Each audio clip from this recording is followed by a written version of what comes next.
For the last 5 years to be exact, whenever we've come close to running out of money, my go-to is always, kids, why do you cost so much money?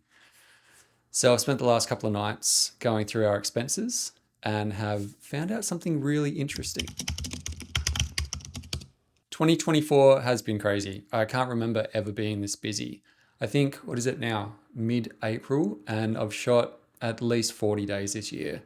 We looked in our shared account the other night and it's pretty much zero. Like, I don't know where it's all gone. And at 42 years old, I have never done a budget or an expenses.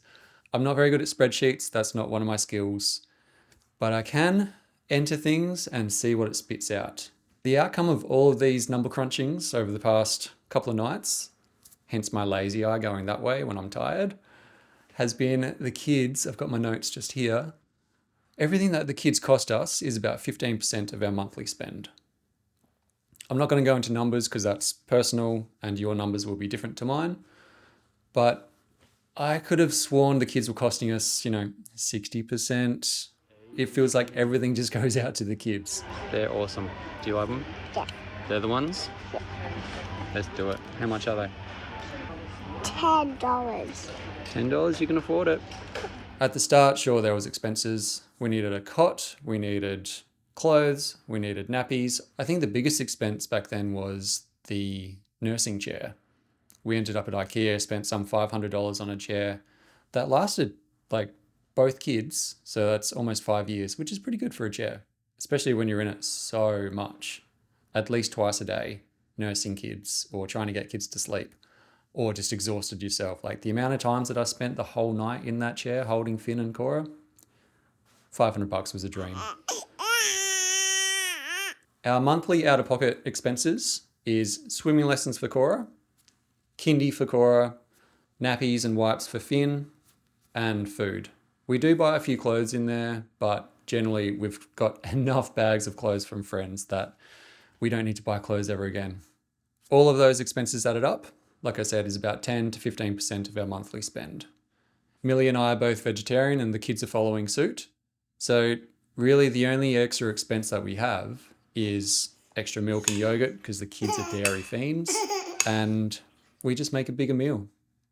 If we look at larger things, like Finn is now moving into a big boy bed, and like we did with Kora, we're going to buy a king single, so that bed can last some 12, maybe 15 years. All said and done with bedding, mattress, the physical bed, it's probably about $1,500. So if you consider it's going to last 15 years, that's $100 a year or less than $10 a month.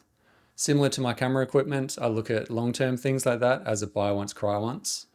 So we could get a cheaper mattress, but when you consider it's going to last some 15 years, I'd rather spend 3 times as much as the cheaper ones and know that that mattress is A, good quality, B, comfortable, and C, really good to jump on, especially when we're probably going to be sleeping in his bed for the next several years.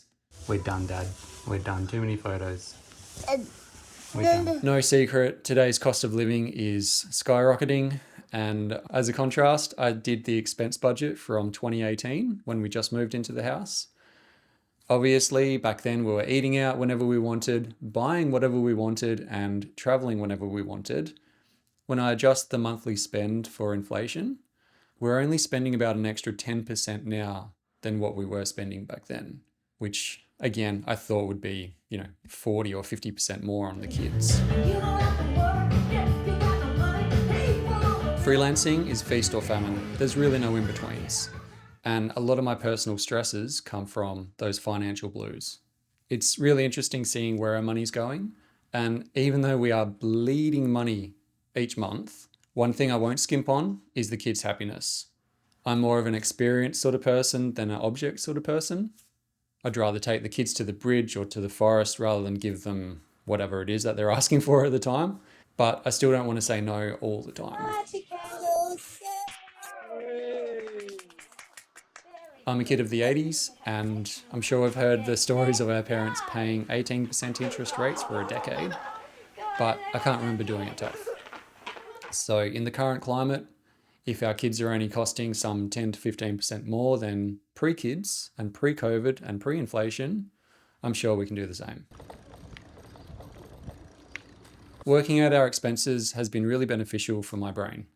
If I can handle a spreadsheet, I'm sure you can too, and I'll provide a link in the description for the spreadsheet that I'm using. It's pretty in-depth and you can use it for your own business as well. It's just good to show what's coming in, what's owed, and how much the little angels are costing you. Which isn't that much, apparently.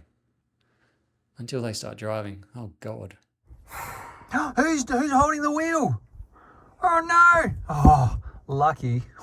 On a wheel. Scary. Wheel.